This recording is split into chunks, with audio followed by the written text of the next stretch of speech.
Good morning everyone, চলে এসেছি একটা নতুন ব্লগ নিয়ে। অফিস যাওয়ার আগে লাঞ্চ প্যাক করে নিয়েছিলাম। লাঞ্চে ছিল আজকে ভাত, আলু সয়াবিনের তরকারি, আর ছিল কুমড়ো ভাজা আর কলা ভাজা। আর সকালে টিফিনে ছিল আলু সয়াবিনের তরকারি আর রুটি। সারাদিনটা আজকে ব্যস্ততার মধ্যেই কেটে গেল। আর বাড়ি এসে দেখলাম ভুল্লু এইভাবে বসে রয়েছে। বেচারা আজকে উপর থেকে পড়ে গেছে, তারপরেও দেখো উপরে উঠেই বসে থাকতে হবে। আর কিভাবে মায়ের দিকে নিচে তাকিয়ে রয়েছে, ভাবছে ওর ফ্রিজে কেউ যদি হাত দেয়। অফিস থেকে এসে খুব খিদে পেয়ে গেছিলো, দেখলাম মা বানিয়েছে চিড়ের পোলাও। চিড়ের পোলাওটা খেতে আমার দারুণ লাগে। আর এর মধ্যে যে বাদামগুলো দেয়, আমি কিন্তু পোলাও খাওয়ার আগে এই বাদামগুলোকেই খেয়ে শেষ করে ফেলি। চিড়ের পোলাও খেয়ে খিদে তো মিটলো, কিন্তু এরপরেই দরকার ছিল চা। তো মা গরম গরম চা বানিয়ে নিয়ে চলে এলো। আর তার সাথে ছিল বেকারির বিস্কিট।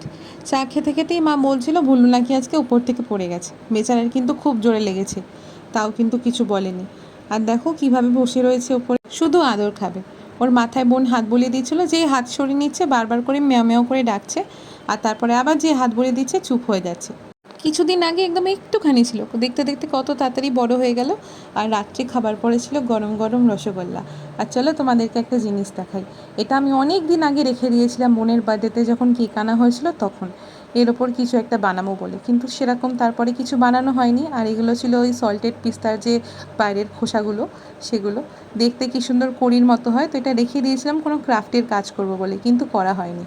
আর আজকে অনেক খোঁজার পরে এই কানের দুটো খুঁজে পেয়েছি। এটা অনেক দিন আগে কেনা হয়েছিল, কিন্তু পরা হয়নি একবারও।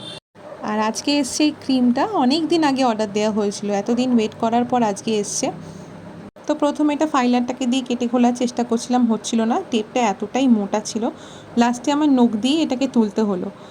ডট অ্যান্ড কি এর ভিটামিন সি+ই এই ক্রিমটা কিন্তু আমি সারা বছরই মাখি। আর এটা হচ্ছে মেনলি গরমে যাদের অয়েলি স্কিন তাদের জন্য কিন্তু খুবই ভালো, কারণ এটা একটা জেল বেস ক্রিম। এটা মাখার পর মুখে কোনো রকমের চটচটে ভাব কিন্তু থাকে না।